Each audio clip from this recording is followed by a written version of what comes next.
Of course. Yeah, that was my answer to Yes, him, that's that right. it's purely subjective, Yes. but I just wanted an objective. No, opinion it's about not purely subjective. I don't agree with that. There are objective answers, it. That's what absolutely roundly convincing, but they require more time. Are you a scientist? well, I'm a doctor. Sort of. I'm a doctor. A doctor? Yeah.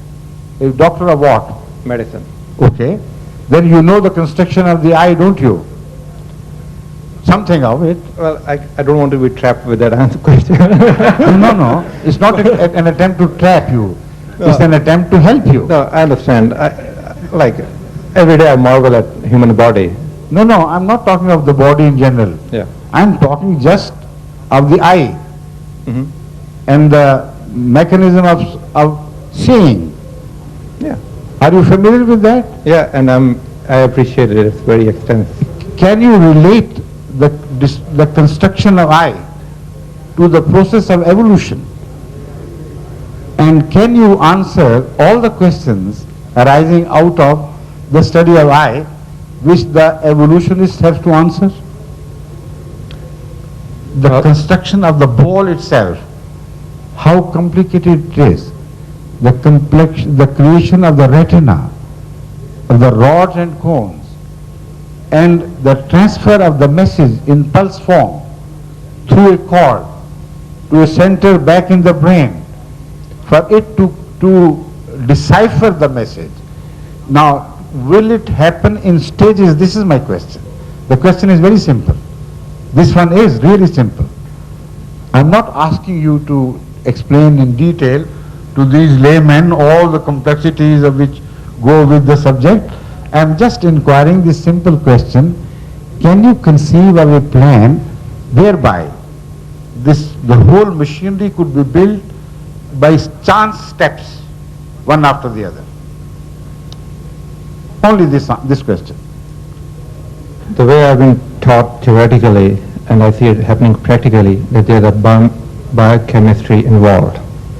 I know biochemistry is involved, but even all the knowledge of biochemistry put together can still not answer this question which I am asking you. Can you conceive of a biological plan whereby by chance, in so many steps, the eyeball could be built piece by piece, while every piece was functionless until the eyeball was completed? And while the eyeball was completed step by step, what remained to be built was the cord which could transfer the message of the retina back to somewhere. And also simultaneously an evolution must take place in mind without any apparent purpose, whereby a portion of the brain would be trained and will be capable of deciphering the message conveyed to it through some pulses in the cord. This is the question. Actually, why do you avoid it? No, I'm not avoiding. I'm trying to understand the question for my own Please, benefit. And step by step. Now, if you say it is possible, let me inform you that I have read on this subject. And all the people who believe in evolution admit defeat in this issue.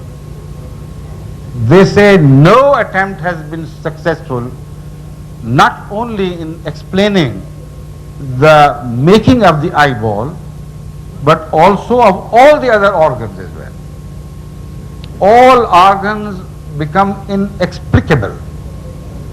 Even the small red cell, you take it as a small dot, insignificant dot, while each red cell is composed of 4 valves, and each has different energy packs in each cell, each part of the cell I mean, and the energy is drained from one part and then it is refilled while it is drained from the other, and the process goes on without the red cell dying.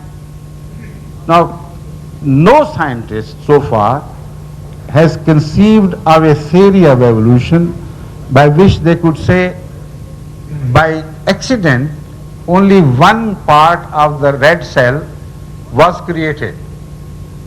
And through any biochemical interactions, the second part had to be created. Can I interrupt, sir? Yes, please. I understand what you're pointing at. And again, my question is, the biologist has a subjective opinion of the extent of human body and cell. The physicist has a subjective experience about the atom and its substructure. Not subjective, objective. No, of course, Please. The knowledge is objective, but the faith and how these complexities come together to make life is subjective. There is nothing subjective in scientific studies. It is in philosophy. The subjective is a term only applicable to philosophy. In science, it has to be objective experience which is demonstrable to others. Otherwise, it's not science you're talking about. That's what I was pointing to. Like my subjective experience that I get awed by the structure of I, it will be purely subjective, so I can believe in God through that mechanism. No, I'm not talking of subjective experience at all. You have misunderstood me again. I'm talking of objective experiences alone. The scientists who remain confined to the objective studies of nature. That is why it can be demonstrated to others. An experiment which is not repeatable is not scientific experiment. So they have to confine their study entirely to objective study, not to the subjective. They leave it to the philosophers. Objectively, evolution has attempted to resolve many a problem of development of species. But objectively, problems relating to the organs of a single species have not been resolved and cannot be resolved, and there they accept the defeat. You know, you're talking of Darwin days. Much has happened since that time. The science of cellular study has not yet come to be born. So the simple naive thought of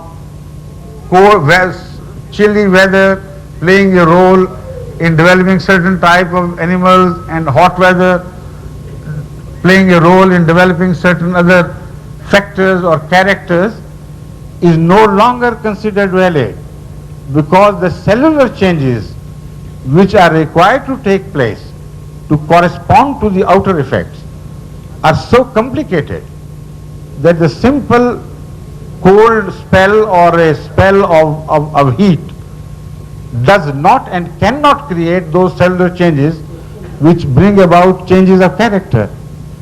So the question you have raised is not a simple question, please. Okay, so as a last comment, I would say E is equal to mc square. Fine? E is equal to mc square. So what? This could be very objective, right? It's a universal law by God. Yes. Einstein will not see God in that, but Dr. Slum will. So that's my point. I understand, but this is not a point at all. Anyhow, I'll short of my question. I mean, this is just a formula of energy which was understood by Einstein, and that's all. So, I'm still talking of something else. sorry, sir, I might be taking time of the rest. Thank you very much. Thank you very much. I know it's a difficult question. Thank you. Now this is 10 minutes past the time which I said would be the last time, and because of this very small minor question, please. The question was small, I agree, but it was a very complicated answer which it needed and required, and without my going into these details, we could not truly take up the challenge thrown at us by the atheists, right? Thank you. Thank you. All right, shall we now call it a day? Assalamu alaikum.